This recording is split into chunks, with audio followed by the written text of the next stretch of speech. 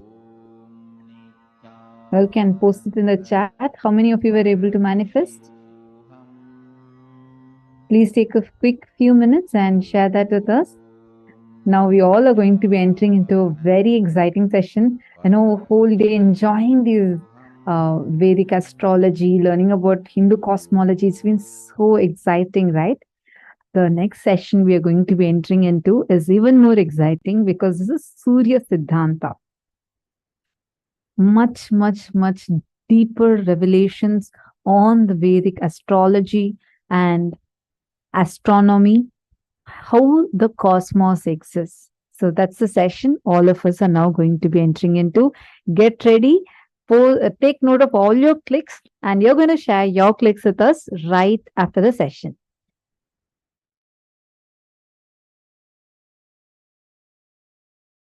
Listen. Knowledge empowers you, makes you respond differently to the world and problems of the world. Same way, consciousness empowers you. When you are inspired, when you are excited, when you are initiated, when you start practicing power manifestation, the consciousness you experience empowers you makes you respond completely differently in a very powerful way for the happenings of the outer world. The happenings of the outer world does not damage, dent, impact your inner space. You live as Kailasa, powerful. I tell you, empowering yourself with consciousness, powerful cognitions, consciousness-based powerful cognitions, and powers of Paramashiva is the best life.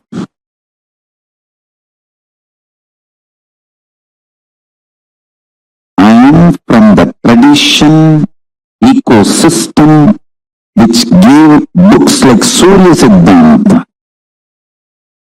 Understand? I want to tell you, for thousands of years we know the cosmos more than any scientist in the modern day. For thousands of years we know all these great truths. Our lifestyle was established on all these great truths. Any simple priest doing puja in a village temple in India who does the Sankalpa mantra, who knows absolutely more truths about the cosmos than many modern day scientists. Because the Sankalpa mantra, the Mahasankalpa mantra, he should know biography of the whole universe and geography, where he is sitting, and the cosmology, how the whole thing is functioning, and mainly the relationship between these three for his present moment of when he is performing, conducting the sacred ritual. The whole thing he has to know. Only when he can do Mahasankalpa.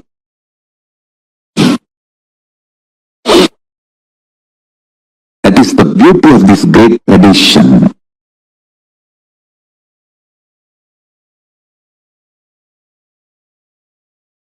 The sun which you are seeing every day is described as Aditya, incarnation of Surya in Surya Siddhanta.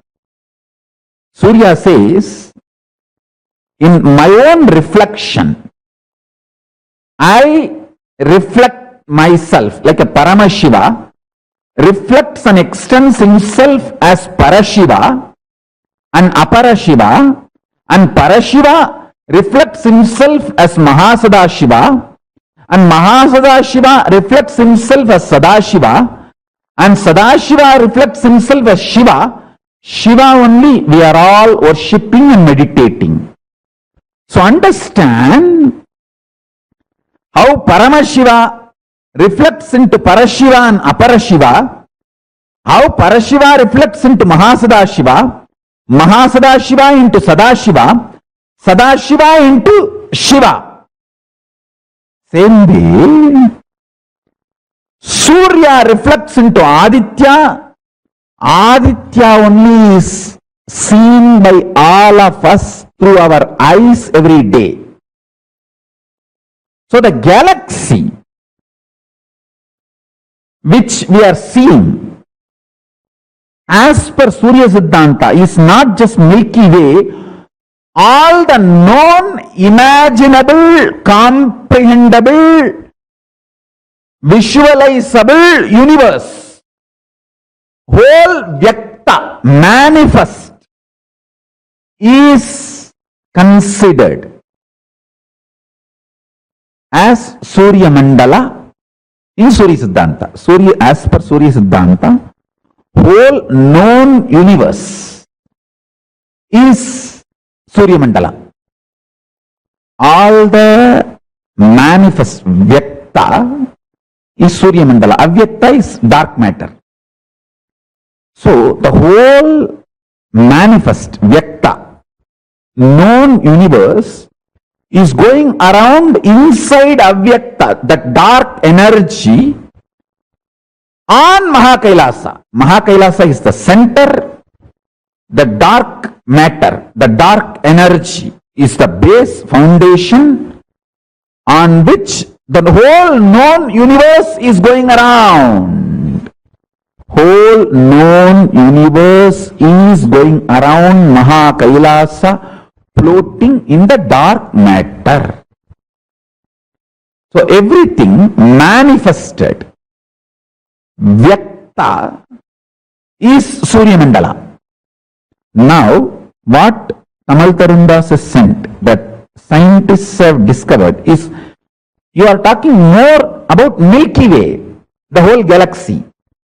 But see, when you say Surya Mandala, you try to represent or describe the whole galaxy. But when I say the word Surya Mandala, I mean the whole known universe, manifest.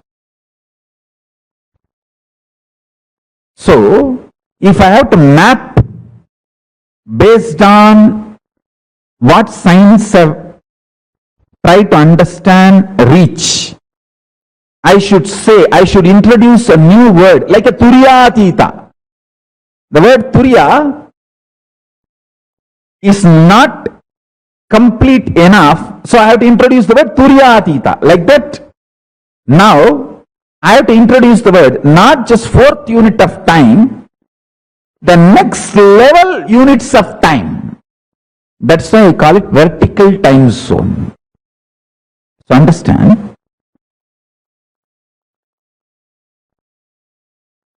the very interesting statement I wanted to make now.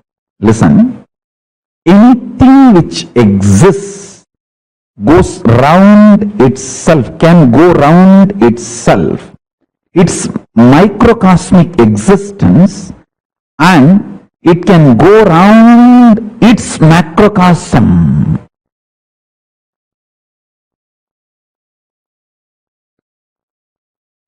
Very paradoxical statement. Listen. Anything which exists can rotate within itself, its microcosmic existence, and it can go around the whole macrocosm. So now, the next revelation is, even Mahakailasa, Paramashiva, is going round himself, means he is doing Swapradakshina, and around him the whole universe is going around. Listen carefully. So the next, it's not conclusion, it's revelation. Anything which can rotate within itself is the reflection of Paramashiva. If you can whirl and center your consciousness with this powerful cognition, this moment, you can connect with Paramashiva, who is center of the Mahakailasa. Listen. Paramashiva, who is center of the Mahakailasa, who is also going around within himself.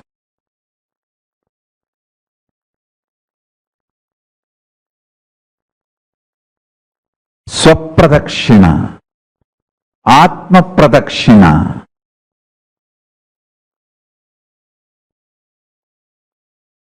Anything which is doing Atma Pradakshina, all its centers are one and the same. I am not saying connected to one and the same. No, I am saying one and the same. If you can whirl, what is inside your center is the center of this planet Earth, is the center of the Aditya, is the center of Surya. Aditya's ultimate version is the center of Paramashiva, Surya's ultimate version. So, I am not saying all of us are connected, I am saying all of us are one and the same. Anything which can rotate itself can rotate macrocosm. Anything which can rotate itself in microcosmic level, who can do Atma Pradakshina, can do Paramatma Pradakshina, can do if you can do microcosmic rotation, you can do macrocosmic rotation. So anything which does microcosmic rotation, Atma Pradakshina, Swapradakshina, is center of the cosmos, Mahakailasa, Paramashiva.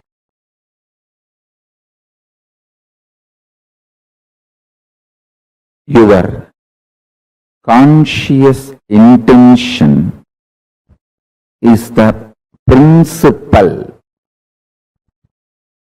manifestation, primary expression, core concept called you. Understand? If you are a concept, core of you is your conscious intention. You need to know the good news is your unconscious mood swings does not matter. That is why knowledge, jnana about what is right conscious intention is given so much of importance in Hindu tradition. That is why in Hinduism, the ultimate is called Veda, not Divya. Listen. The word Veda means knowing, knowledge. Divya means sacred. Veda, knowledge is sacred. Whether you talk about the cosmos, its principles, or planets, the principles in which planets exist, the being of the planets, doings of the planets, please understand, as your modern science teaches, planets are not like some dead mechanism just going round, round, round. It is all living energies. That is why Surya Siddhanta can clearly, precisely calculate and tell you whether the past astronomical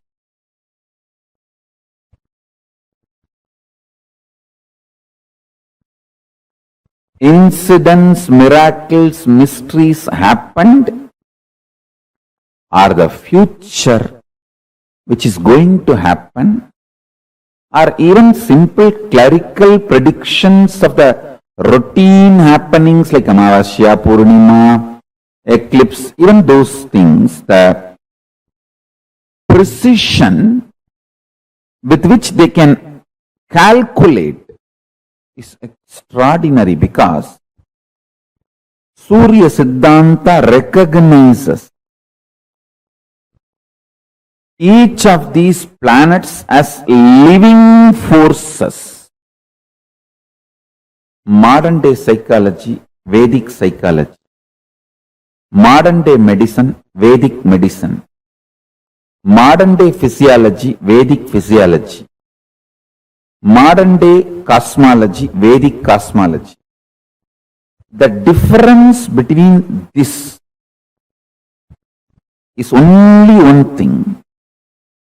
In Vedic tradition, everything is conscious centered. You are not biomechanism in Ayurveda, you are bioorganism. In modern day medicine, you are biomechanism. They don't involve the component of consciousness, whether to diagnose you or cure you or treat you or attend to your illness or support you in any form. End to end, conscious component is not accepted as the active part of their whole profession, end to end.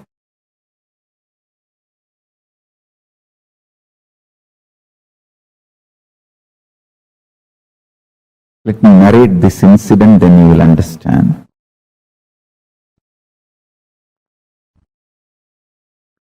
Once my guru was trying to teach me the Surya Siddhanta, means how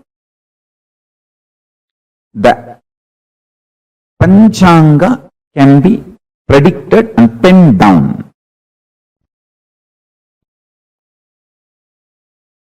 He was trying to show how the sun is center and earth moves around the sun and moon is around the earth, and the whole structure, including the sun, moon, the whole thing is also moving.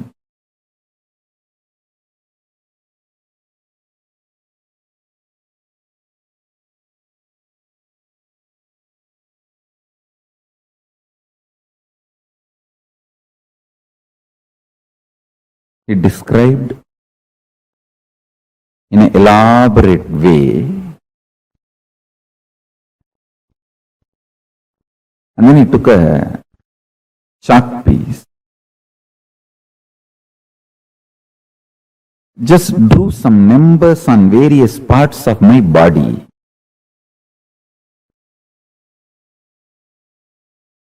The numbers belong to each graha, is directly connected to our internal organs. Each graha influences one of our internal organ heavily. And he drew that numbers on my body, and he drew that same numbers on external, on the floor.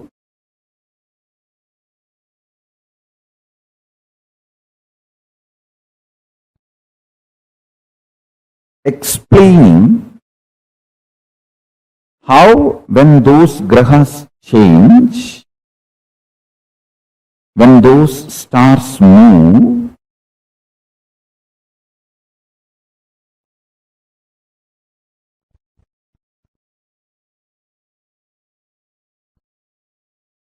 regular cosmic happenings like Amavasya, Purnima, how those things should be predicted or calculated. That is more like a calculation. It's not even prediction. But its influence on the humanity need to be predicted. Its influence on the individual's lives need to be predicted. My gurus were trying to map this whole science and explain this to me. I think almost the core fundamental structure of Jyotisha and Surya Siddhanta I am trying to explain.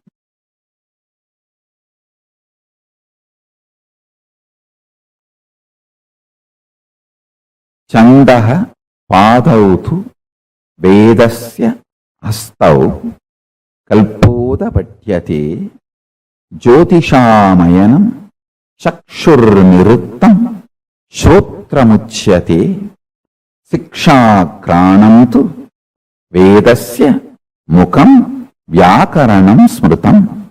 This is a very traditional verse. In any Gurukul they will chant this and make you repeat. It's a description. 6 angas of the Vedas in Veda Purusha's body. Jyotisham ayanam chakshu, meaning Jyotish Sastra is considered as eyes of the Veda Purusha. From this we understand that the Vedic astrology is as old as Vedas, or in other words, does not have beginning, anadi. This Shastra is also called Hora Shastra. Hora is an abbreviation of Ahoratram, meaning day and night. It means it is the systematic study of time and its components and parameters and its influence on physical, chemical, biological existence of what we know as life. Listen.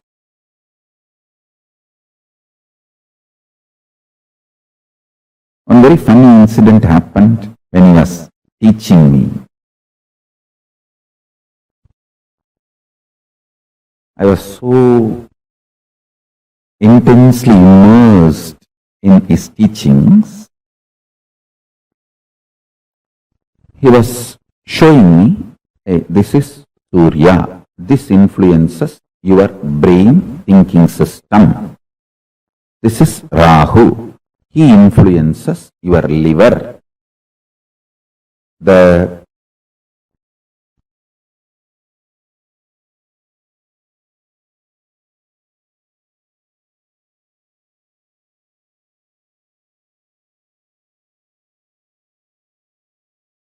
actions liver performs physically, its influence on your thinking system,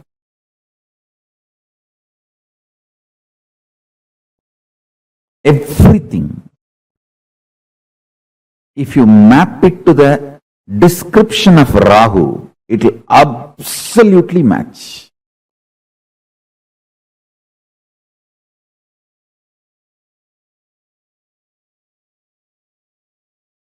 Guru, Brihaspati, is the decision-making mechanism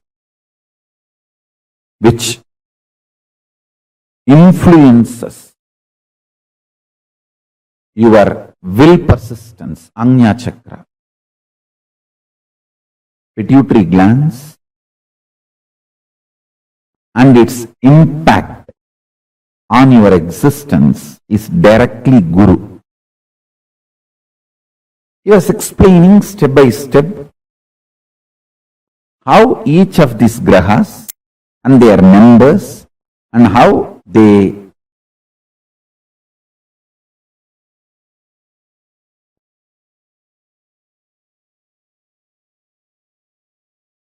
influence your lifestyle, patterns, everything.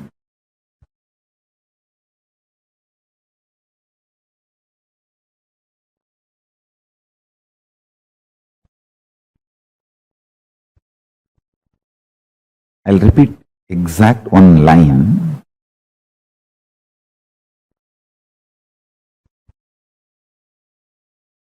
He was touching the Rahu description of how he was describing Rahu and touched my body. Infused that Rahu energy in my liver, I could see immediately so much happening inside me. I just vomited, literally, physically. Felt so fresh, alive, relieved. Of course, after cleaning all that place, everything, my guru has explained.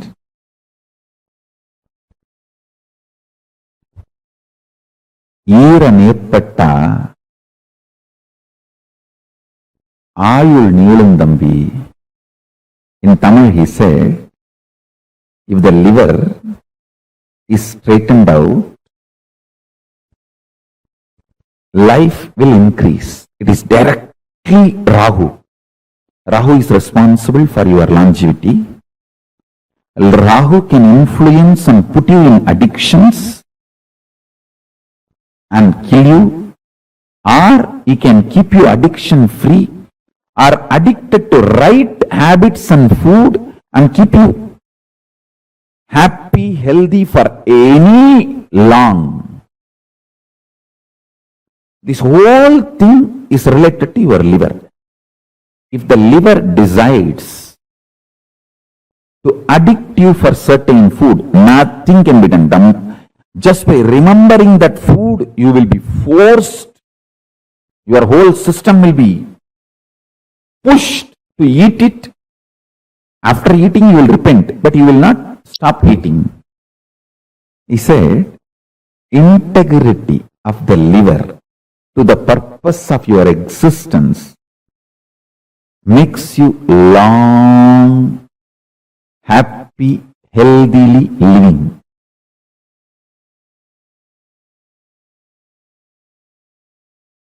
Because liver sends the signals about hunger and what kind of food you like, the taste, everything. The memories of the food and its taste flashing in your system and you being influenced to eat that same kind of food, timing, rhythm, everything is liver.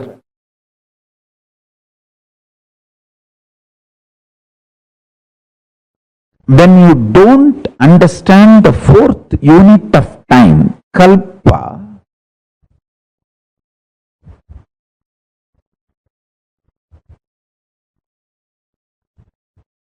you start developing very narrow vision about time, life, about everything.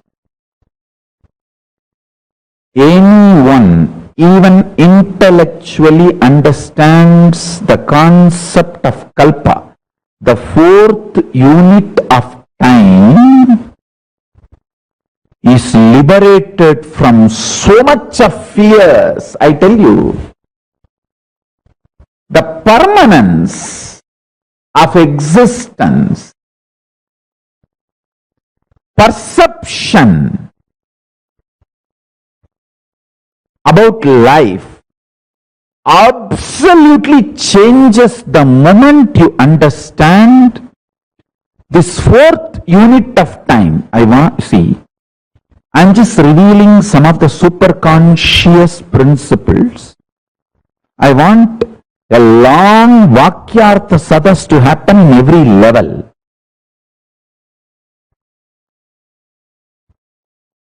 Understand? Because we are agitated, we don't think for a long time, because we don't think or try to understand the multiple units of time. We are just stuck with 3 units of time. That is why all our planning, all our ability to connect with the time, all our ability to understand time stops with the units of years. Whether you calculate for 10 year or 10 million year.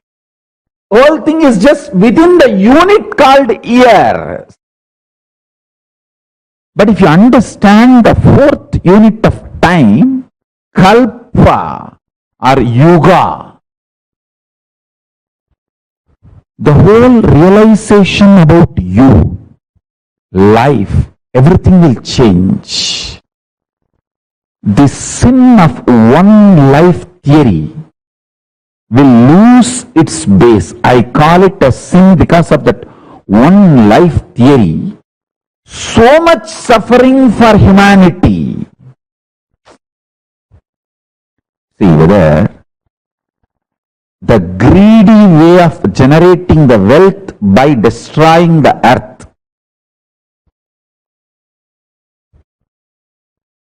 It's like you are going to attend a competition, bodybuilding competition tomorrow,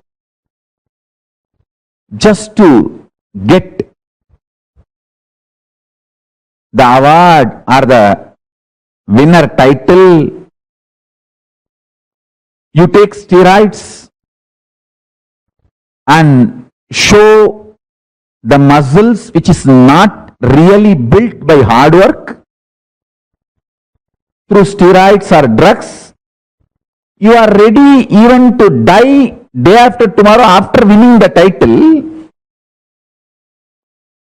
but somehow you want to win the title. How? We need more gods for planet Earth, less human.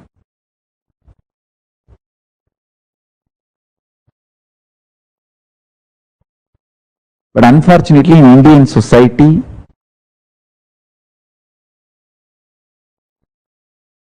when you don't work, you only fall into tamas. Your body is trained, the food, thought currents, lifestyle, everything. Either you are active or sleeping, confused, lethargic, depressed, not in Turiya. But the food style, lifestyle, everything in Kailasa will be, you are unclutched,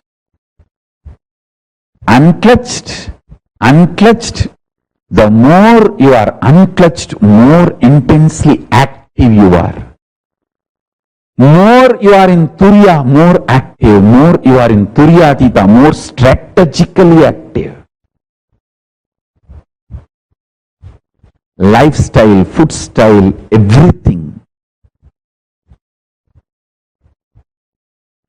And understandings about life. I tell you, just this one principle, understanding the fourth unit of time. I am not even explaining the whole Surya Siddhanta.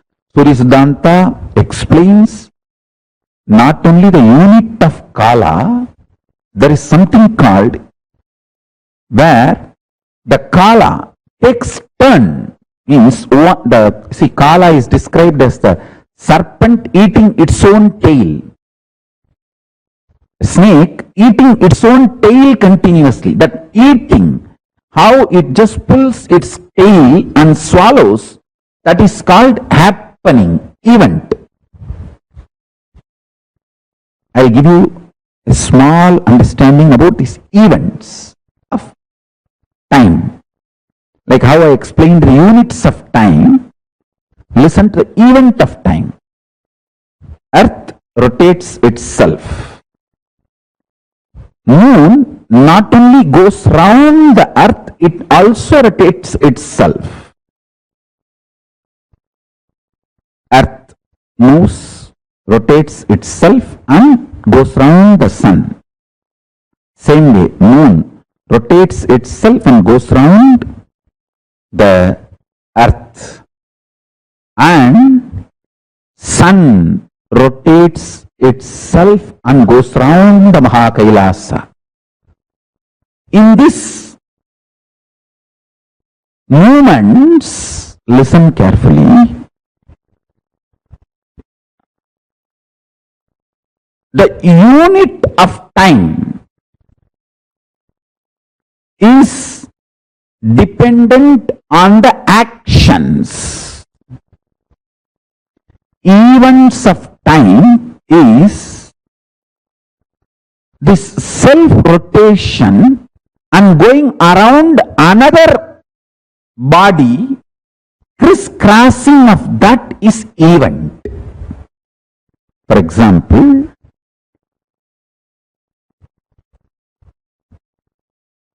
because moon goes round the earth and earth is going around the sun, this crisscrossing is the eclipse. At one point, this crisscrossing happens, means sun is covered by the moon or moon is covered by the sun.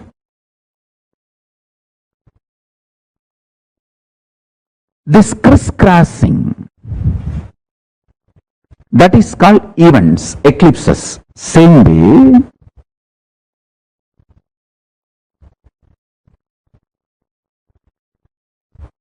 sun rotating itself and going around the Mahakailasa creates multiple events, not just unit. It creates multiple events. Units of time and events of time. In Surya Siddhanta, snake eating its own tail, every swallowing is considered as event. A full snake body eaten by itself is called unit. So for earth rotating itself, there's a unit and events. Moon rotating itself, there is unit and events. Moon going around the earth, there is unit and events. Earth going around the sun, there is unit and events. Sun going around the Mahakailasa, there is unit and events. Now, let us look at only the fourth unit of time. The fourth unit of time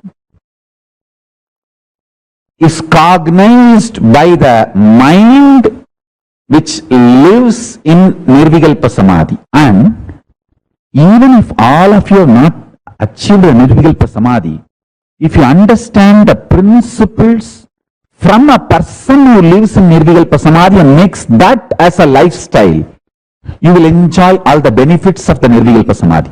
For example, Einstein's theory, all of us may not understand, but many benefits derived from that theory, we are all enjoying in our life because we decided to accept his theories. Same way, the fourth unit of time, this theory, all of you may not be able to grasp it, but if you decide to accept and enjoy, make this theory as a part of you, you will enjoy all the benefits of these truths, benefits of this theory. That is what I call living enlightenment. Till you realize personally, individually, as your own enlightenment, living it because your Guru has revealed it, making that as your vision because your Guru has revealed it, is living enlightenment.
Them.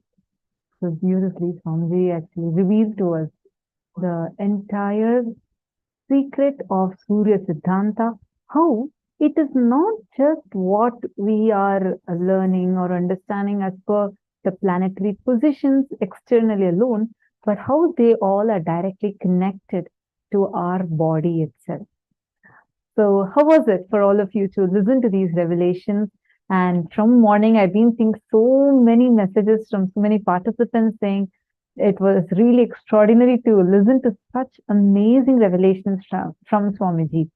So, I request each one of you to take a few minutes and post what all are the understandings and clicks that you have had today. Please take a minute and post what did you understand from this session so far.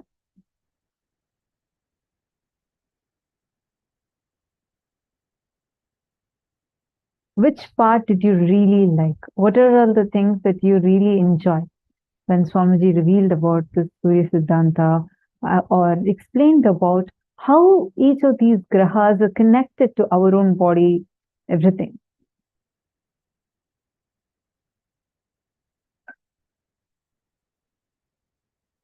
Mind blowing. Malarvati has posted. All other participants, come on. Alexandra, the cognition which Guru had revealed to you about Surya Siddhanta, even intellectually grasped by you, is living enlightenment. So this Surya Siddhanta seems to be very powerful, absolutely. Just listening to these revelations, it's so powerful. It will give you so much of knowledge. Alexandra has asked, is the moon also rotating around himself? Why we don't see the backside of the moon? See, actually Swamiji has answered this question. Swamiji said, we only see one side of the moon because Paramashiva has actually fitted the moon on his jatas. What does that signify? Only one side of the moon you can see at any given point in time. You only see that one side of the moon. They say in science we learn about the tidal connection that is there, where the moon is rotating along with the earth with only the same phase of the moon showing, the rotating speed is the same, etc., etc. But as a Hindu, understand that it is because Paramashiva is having moon on his very jatas. That is why you see only one side of the moon. That itself is a huge proof for you that how whatever we are learning is of much deeper scientific, like something that you can't even perceive. It's beyond your perception or cognition.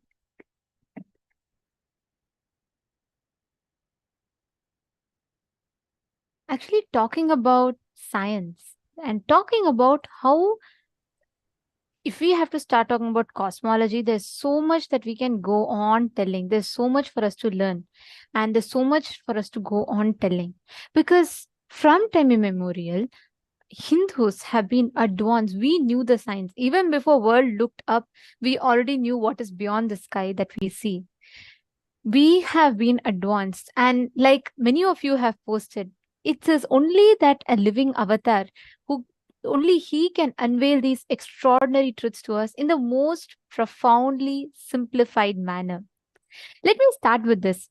From morning till now, each of you have been listening to these various revelations and you've all been enjoying. Can you all tell me what is it that you have learned through this? From morning till now, understanding about grahas, understanding about cosmology, what is it that you clicked with? Madonna saying, it's over my head. I'm brand new to Vedic astrology. Okay. How about the others? I mean, Madonna, honestly, every one of us are brand new to this astrology which Swamiji is revealing to us. Even the most, let alone Vedic, even the most scientific astrology would have not tapped into this aspect of astrology. Like I said, always physics is seen something apart, like space, it's out there, not relevant to our lives. And there's one group that only is focused on the space, and there's another group that's only focused on us. But between the Brahmanda and Pindhanda, there's so much more for us to know. Only an avatar can reveal this, which is what Swamiji has revealed for us. Come on, all the others. What did you click with from morning till now? What is it that you have understood?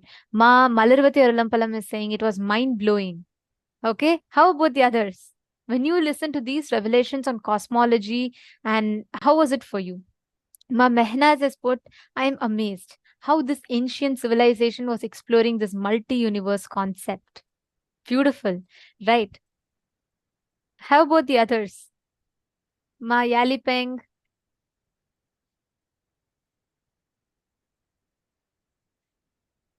Okay, very nice.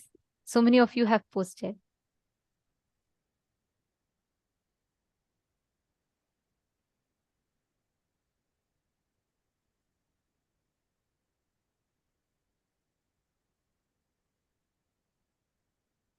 Now, when was the last time that you looked at the sky?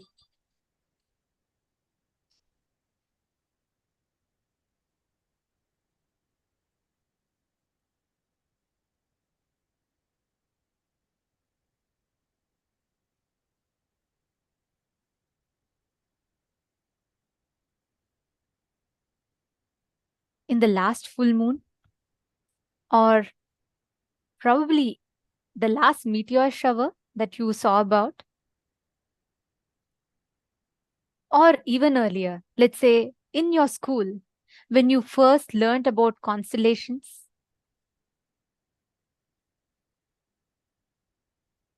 The vast expanse of stars, planets, novas, and space that you see up above is directly connected to you acing your job interview.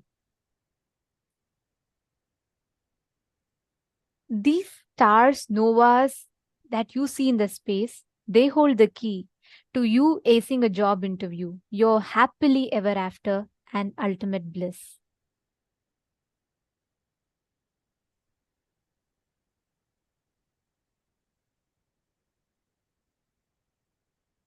What you know about space, what you have seen, observed, or understood about space, there's a clear distance between us and Mother Nature. There's so much of difference that we don't even mostly relate to between us and the skies and the universe, because as per science, there's so much more to explore about the universe, which is partially true. There is so much to know about universe which is ever expanding. But what if I told you that the universe that you see above, the stars in the sky, the moon, the sun, the 9 planets, have always been an integral part of our life thousands of years before even you could imagine? Now let's start with a game. Okay. I request all of you, you can take a paper and pen. Try to draw a straight line from one end of your paper to the other. Please take a moment. Try to draw a straight line from one end of your paper to another. Let me know once you're done. Come on, all of you try. Pick up a piece of paper and pencil. Try. Okay, I see many of you are hurriedly getting your paper and pencil. You're all able to draw a straight line? Now, visualize this. Draw a straight line from your house to the end of your street. Try to visualize. Hard, slightly difficult. Okay, how about drawing a straight line from your city to your neighboring city? Visualize. Very difficult.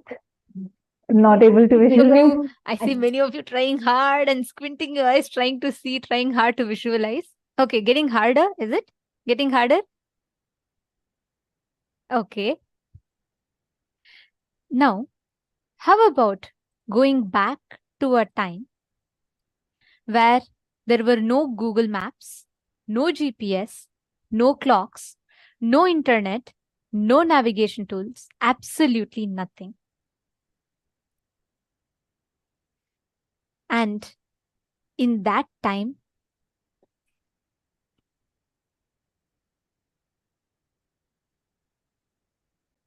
now, in that time, visualize drawing a straight line that is not just from one end of the paper to another, or from one city to another, not even from one state to another, but running a few kingdoms apart for almost 2,400 kilometers. Yes, this straight line exists even today, which is united by 5 major Shiva temples. And this is falling exactly in the longitude of 79 degrees. Mind blowing, right? This was built in a time where they did not have GPS. They did not have a map. They did not have any kind of fancy equipment or technology that we have today. We were struggling to draw a straight line or even visualize a straight line for a place that we were so well aware of, just from our house to the street end. And forget about even thinking how to draw a straight line from one city to another. But our ancestors had built temples in the exact same straight line that stands tall even to this day, starting from Kedarnath all the way to Rameshwaram. How did they do this?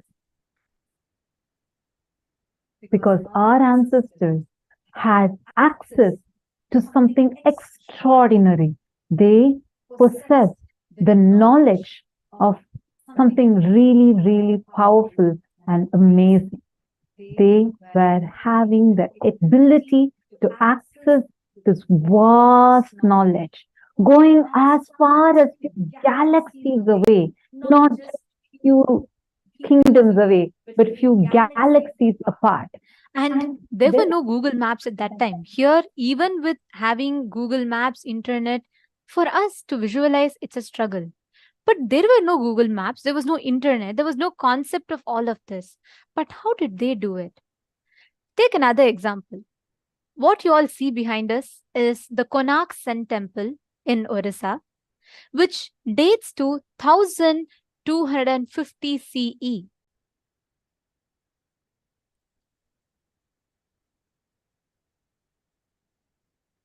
And this temple is known for its 24 wheels, which has these 24 wheels, which are in reality the sundials. And do you know, these wheels work to this day, these sundials work to this day.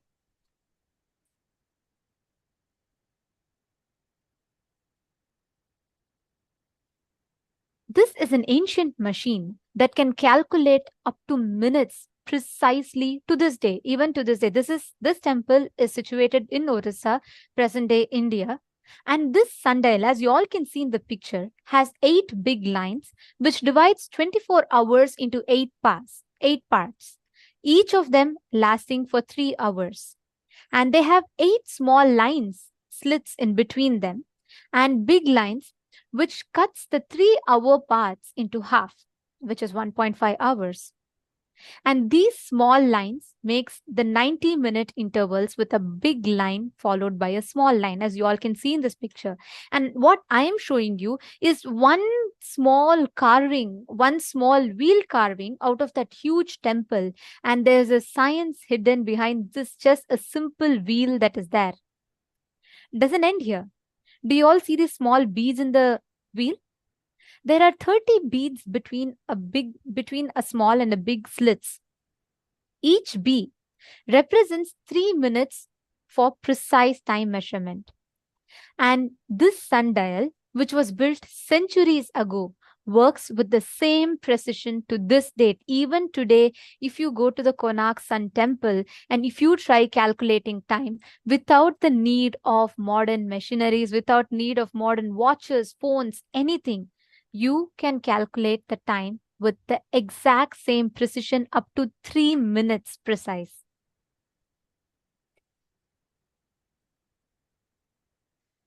Let's keep this on one side. Next, talking about how we knew. There were no satellites. We are all having satellites today. We have NASA, we have ISRO, we have so many space agencies that travel up to the world to study how Earth looks. Let me take you back to 5,000 years ago. 5,000 years ago from today, in the grand epic of Mahabharata, the Purana history of Mahabharata, there's a very beautiful verse which is part of the Bhishma Parva of Mahabharata, the 12th shloka, 6th chapter, and from the 6th chapter, the 12th shloka of the 6th chapter to the 37th shloka of the 13th chapter, the geography of Earth is described in great detail. But I'm not just going to go so elaborate into it, just one example. The particular verse, the 12th shloka of the Bhishma Parva tells, Sudharshanam pravakshyami dvipam te kuru nandana dviramsho pippalastatra dviramsho cha shasho mahan. Sanjaya says that the earth looks like a wheel, the Sudarshana. Inside this circle, this wheel, there are two portions that look like rabbits and two portions that look like leaves of a peepal tree. Take a guess. What does this mean? Two rabbits, two portions of peepal tree? What exactly does this description mean? Well, let me show you what science, thousands of years later, discovered. This, what Sanjaya described, is a precise description of the polar azimuthal equidistant projection of Earth, which means here Sanjaya is describing Earth in a wheel, and here Antarctica is the center of this wheel and Arctic is in its rim.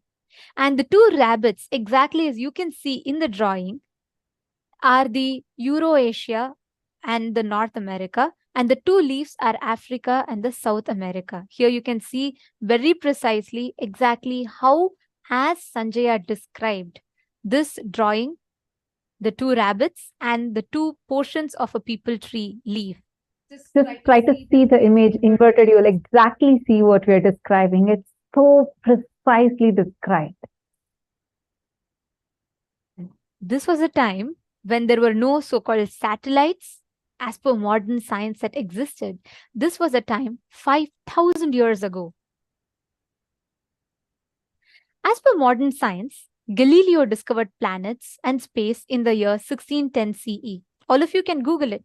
Can you all Google who discovered planets? Can I request every one of you to take a few minutes and Google? Each of you can Google and post the answer. Let's check if Google is telling you the same. Come on, each of you can take a minute or two and Google.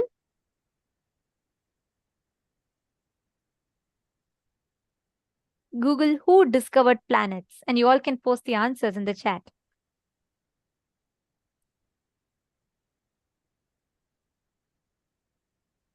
Okay, Galileo. So many of you have posted Galileo. All right, interesting. So Google tells Galileo in the year very recently, in 1610 CE, he discovered about planets and space in the sky. So he, as per modern science, it was Galileo who discovered that there's something beyond these planets and planetary things, that the sky that we see, there's something beyond that.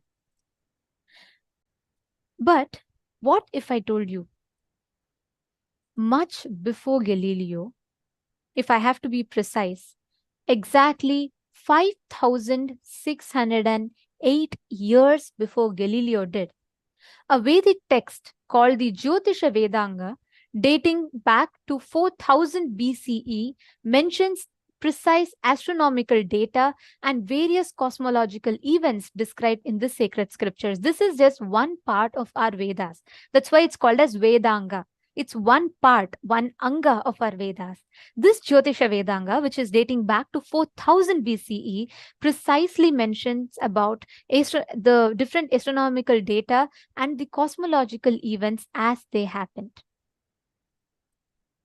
How did we use this information about planets that are available to us in our day-to-day lifestyle or in our work, in our planet Earth. Example of that is Sri Padmanabha Swami Temple. This Padmanabha Swami Temple stands as a perfect blend of astronomy and architecture. Just see this picture here. This is a rare visual spectacle that unfolds twice every year in Padmanabha Swami Temple. Precisely on the days of equinox, the sun setting passes through exactly all the windows in the Gopuram in succession, both sunrise and sunset. And this happens in precise 5-minute intervals between each. There's exactly 5 minutes intervals between each of them, and the sunrise to sunset on the days of equinoxes passes exactly through this. Well, what are your thoughts? Just learning so far. What do you feel? How advanced were our ancestors? And how do you feel that, we don't learn that it was the Hindus who had discovered this, and these are the phenomenal things that we knew. We don't have access to that information. How many of you are hearing these things for the very first time?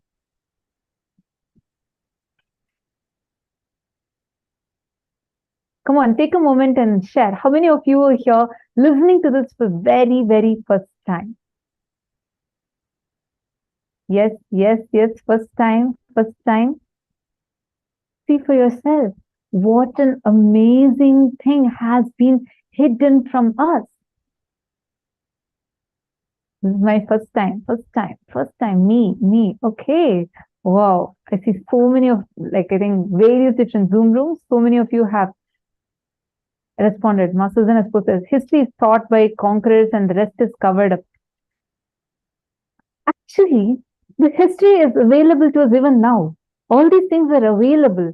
It is not being taught to us, it's being covered. That is why what Swamiji is doing to bring all these sciences, reviving these sciences, making it available to humanity is something too amazing. And extreme sacrifice and hard work goes behind this. And not just that, from morning, every session almost we had so many of you saying each session was just mind-blowing what Swamiji was revealing, whether it was about the planets, whether it was about the astrology or astronomy, every science, whether it was about the black hole, Big Bang. Understand all this science that Swamiji is gifting it to us. It is with a lot of hard work, the intense research, the time that Swamiji spent to gift all these to us, and the immense knowledge that Swamiji is sharing all of these with us and making it completely available for free. How do each one of you feel? Can each of you take a few minutes and go to Twitter and tweet your experience?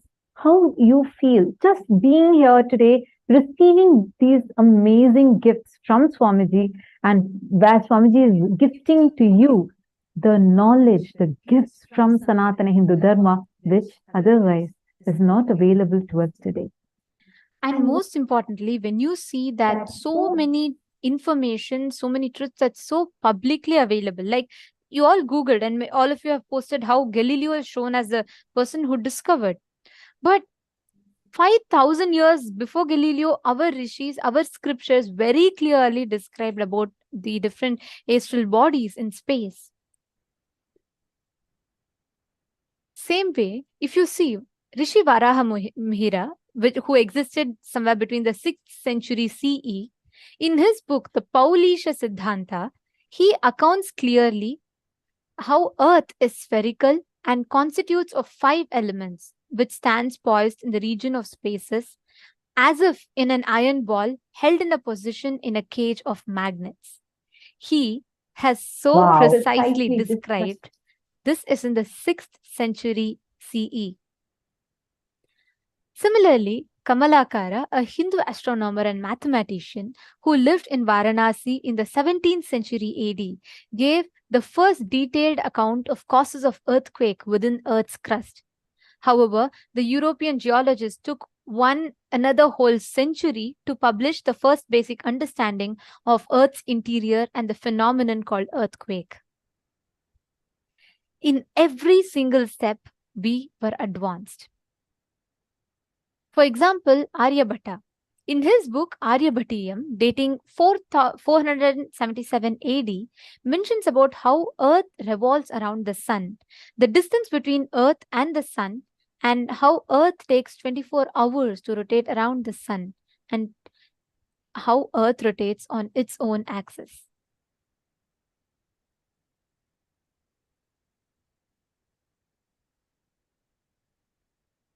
Today, science credits Sir Isaac Newton for the discovery of gravity, right? We all learnt in science about how gravity was discovered by Sir Isaac Newton. But 5,000 years before him, written in 1500 BCE, the Rig Veda explains the gravitational effect of solar system and how the solar system, the sun, keeps the earth stable through gravity. Here you all can see the precise words that describes gravity. Now, the darshan that we are going to be experiencing today is very, very strongly connected to all of these things that we are learning. It was only a few years before science concluded, the modern day science concluded that the universe came into existence after a huge big bang that had happened. But millions of years before this, when the event of Big Bang actually happened, it was recorded in our Arunachala Purana as the happening of Bhagavan Lingodbhava. And that is the very darshan we are going to be having today. Let us all take a few minutes. We're now going to be chanting the Dhyana Shloka of Bhagavan Lingodbhava Murti and preparing ourselves to enter into today's darshan. All the things that you've been learning since morning, everything that you've been learning, all those you will see how it will become a very powerful experience in you today during today's darshan.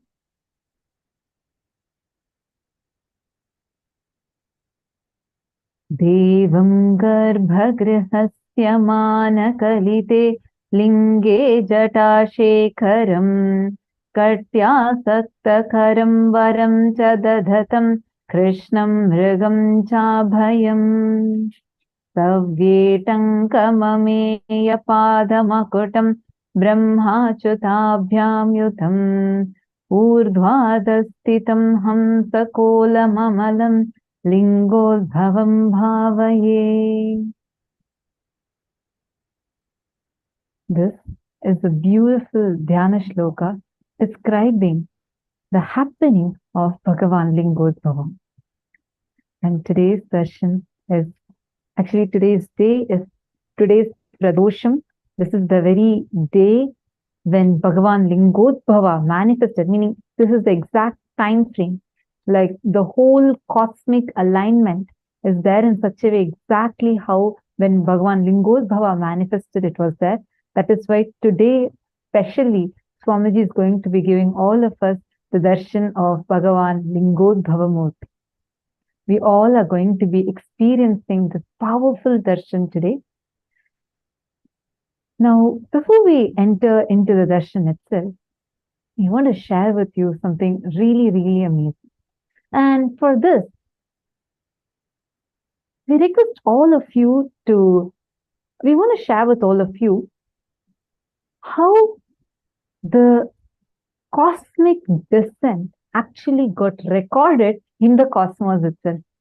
Like we were just seeing about the phenomenal knowledge our ancestors have had, how precisely, not just in a time where there was no access to technology, they were able to draw the world map and able to describe how the earth was, how it was rotating around, and all such details that we just saw. And even were able to calculate when exactly the Big Bang happened, how it happened, why it happened, everything. Right? Like this, in Sanatana Hindu Dharma, we have a very clear methodology through which we can clearly calculate, identify the events that are happening, cosmic events that are happening, and study those cosmic events. Whenever the cosmos descends down, you can very clearly see some really extraordinary cosmic events that happen in the sky.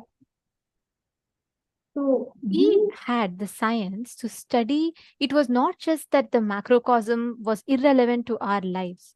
There are so many happenings, cosmological events, when they happen, they convey a profound significance to some happenings in planet Earth.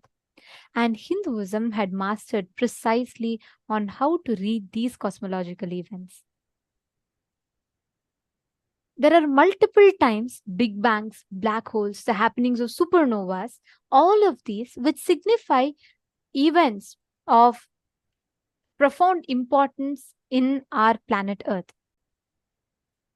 And we are going to be taking you through one such event.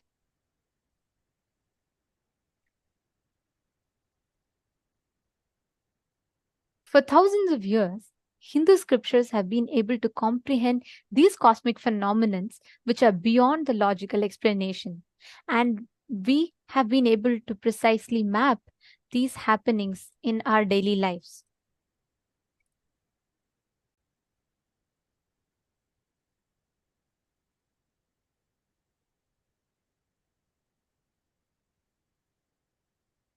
Documenting every single event, including the big bangs, the black holes, manifesting simultaneously, spontaneously, and synergetically.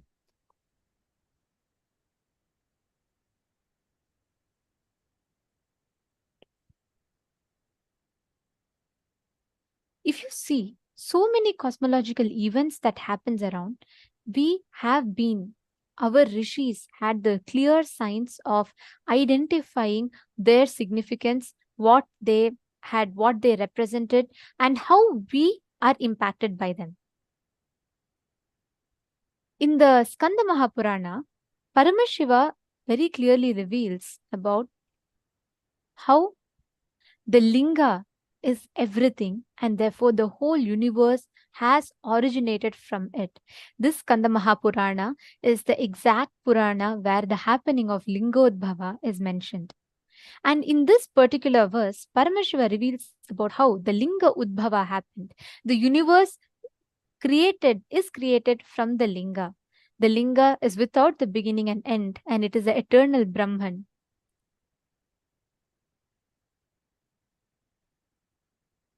And this is clearly stated in multiple other scriptures, stating clearly how the Big Bang started from Paramashiva Linga and merges back into that Lingodbhava, that form of Paramashiva.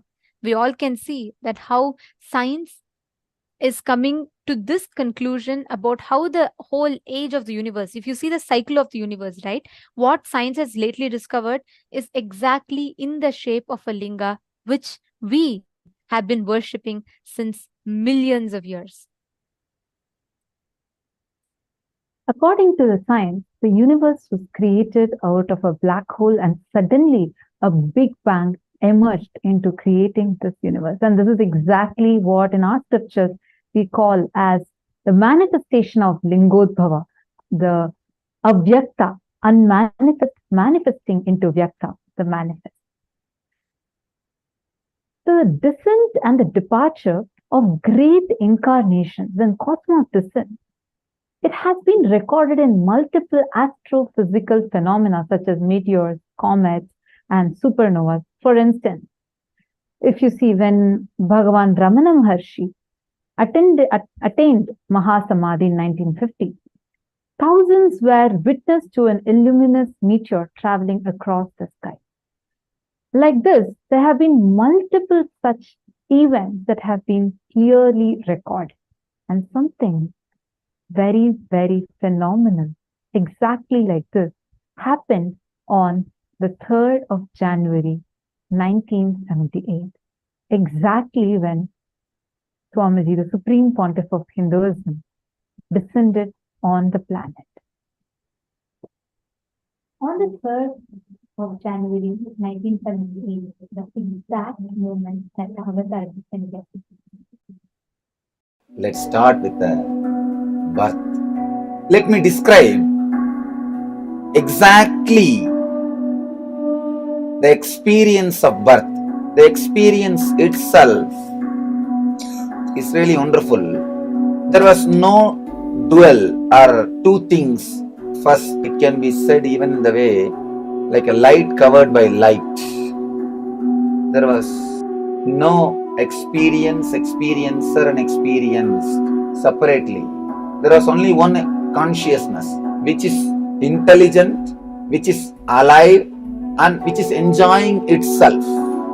First, it was just the Satchidananda, nothing else. I was conscious, I was alive, and I know I was alive, and I was just enjoying that I am alive. I exist. Suddenly, in a very vague way, one small light, please understand I am explaining frame by frame what happened during my birth. The first frame was a light in somewhere around South India, Southern India. But I do not know at that moment it was Arunachala or something like that. Just somewhere around Southern India. That was the first slide, first scene. The next scene, like a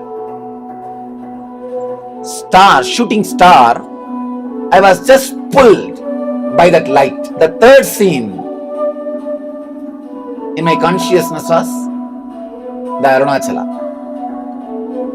By now, I know I have already taken the body.